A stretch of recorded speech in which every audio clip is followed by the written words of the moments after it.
Hello and welcome to Dedicated Dentist 32 Reasons Why. So today we'll talk about these basic theories of growth. Let's start off with this genetic theory given by Brody 1941. So what this theory has to say is, let me first tell you that a theory is basically assumptions.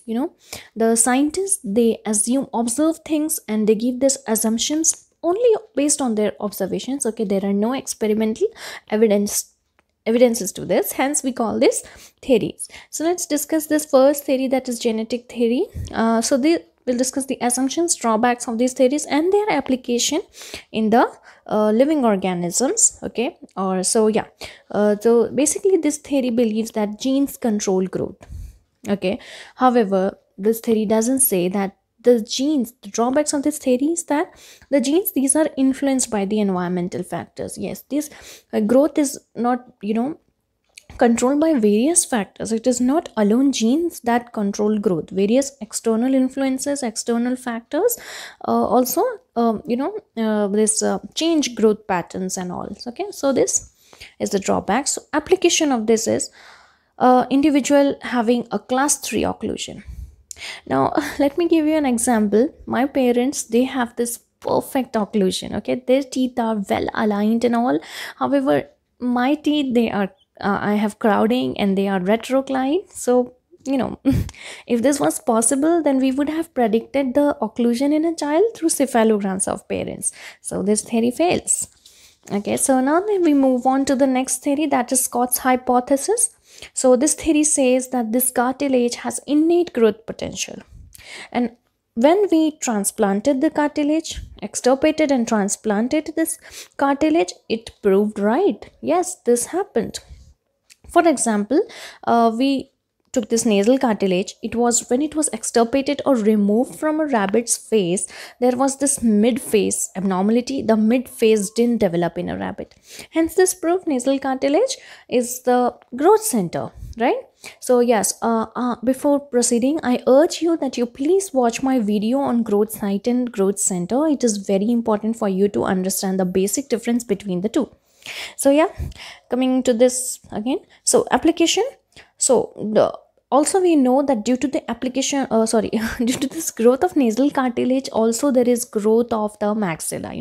Maxilla moves anterior, forward and downward just because of the growth of this nasal cartilage. So the midfacial bones and nasal cartilage, they all push this maxilla in downward anterior direction. So yeah, it is because of this nasal cartilage that this translation of nasal maxillary complex takes place, that is movement. Okay, so earlier it was believed, so basically this theory says that this cartilage, it has had this innate growth potential, and yes, it does. Nasal cartilage has this growth potential, and when it was transplanted, growth was seen, and when it was removed from that particular facial region, the growth ceased or got hampered. Hence it is a growth center. Yes, so basically this mandible, it's considered as a curved long bone. It was considered as a diaphysis of long bone, and this condyles were considered equivalent to the epiphyseal plate. However, studies have found that this was not, condyles were not like epiphyseal plate. We have this long bone. Okay, so we have this epiphyseal plate. So because of this epiphyseal plate, overall growth of the long bone takes place. Okay, because of this epiphyseal region, it affects the overall growth of bone. Length of this whole long bone increases because of the growth of epiphyseal plate. But this was not true in case of condyles. Hence it was not considered as equivalent to epiphyseal plate, because it has been found in studies that when there were condylar fractures, the growth of mandible was not hampered or was not affected. Hence this condyle is considered as the growth site. So once again, I urge you to please watch my video on the growth site and growth center, so you'll have this crystal clear concept, or you will know the difference between the two. Okay, so it was believed that mandible is like a diaphysis of long bones and the condyle is the epiphyseal plate. However, when there was the fracture of condyle, so the overall growth of mandible was not hampered. So basically it does pushes the mandible forward, downward, against the cranial base, this condylar cartilage, but it has not a primary nature. Okay, because if we transplant it in other place, there won't be any growth taking place. So it's a growth site. Okay, now we come down to this sutural dominance theory given by Cecho. So as you know, it was assumed by Cecho that sutures, they are the growth center, they are of primary nature, they bring about the growth. Okay, so the assumption of this theory is that the proliferation of suture causes oppositional growth, that is addition of growth. So Cecho believed that the growth of this bones and all take place because of suture. Suture have this tissue separating capabilities, and that it causes bone deposition, addition of bone. However, this is not true. Actually, suture causes resorption. Okay, because deposition of new bone is due to displacement rather than force. Okay, so when this was transplantation was carried out of zygomatic or maxillary suture in guinea pigs, it didn't grow. Thus, again, suture lacks growth potential. It is a growth site. So extirpation of sutures have no effect on growth of face. So these are the drawbacks, that when we carry out the transplantation of the sutures, the growth didn't take place in the organism. And then when sutures were extirpated from the face, again the growth of the face was not hampered. And we have this case, of cleft palate. We see that overall growth of the face is not at all affected in cleft palate patients. Okay, so now the functional matrix theory, again a very important theory. So I suggest you guys that you visit my channel and watch this functional matrix theory. I have given an in-depth tutorial on this, so yeah, please watch that. Now we come on to the next, Van Limburg's theory. Now he added environmental factors in his theory. Okay, so he considered Moss functional matrix theory also, Sitch's theory also.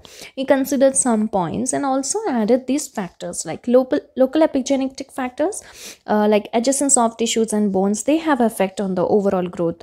Then this general epigenetic factors, that is hormones. Yes, again hormones have a role to play here.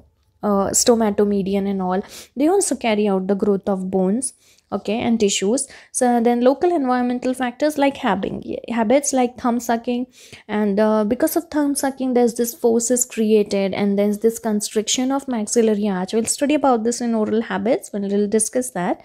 So for now you'll have to know that the habits, feeding practices, they also influence or affect growth. Okay, because in habit like thumb sucking, there's this downward, mandible is pushed downward, and because the digit is placed between the maxilla and mandible, then there's this open bite, and the maxillary growth is restricted. So yeah, then there's the general environmental factors like, yeah, in malnourished children the growth is restricted or limited. Again O2, it affects the growth and the overall being. Also maxillary sinus is influenced by this factor. Now we move on to this Petrovic hypothesis, also known as servo system theory. Well, again I have a video on this in much detail, but still I'll give you an insight into this, that how this explains the growth. And this theory has the application of myofunctional appliances is based on this concepts or this theory. Basically cybernetics is the language of communication, like input is processed and then input affects output. So basically it's just like that. So just there's the maxilla, any changes in maxilla affects mandible and vice versa. So I suggest you watch this video because I have explained the things really well in much detail. So yeah, as per the Enlow's counterpart principle, the maxilla will be affecting mandible will be affecting maxilla, as these two are counterparts and they grow at the same rate. So when we study this theory or cybernetics, when you visit this on my channel, you will know why we give myofunctional appliances before the growth spurt ceases, and why we give myofunctional appliances in mostly class 2 cases.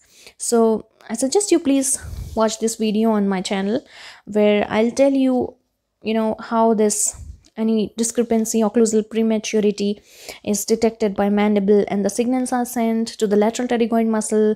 It contracts, the vasculature is increased, hormones act, and because of that the mandible grows down, or the cartilage of the condyle grows and adjusts mandible as per the maxilla, and thus be just an application of the myofunctional appliances. So yeah, please watch that video on my channel. So if you like my video, let me know in the comment section below. Like, share and subscribe. So thank you.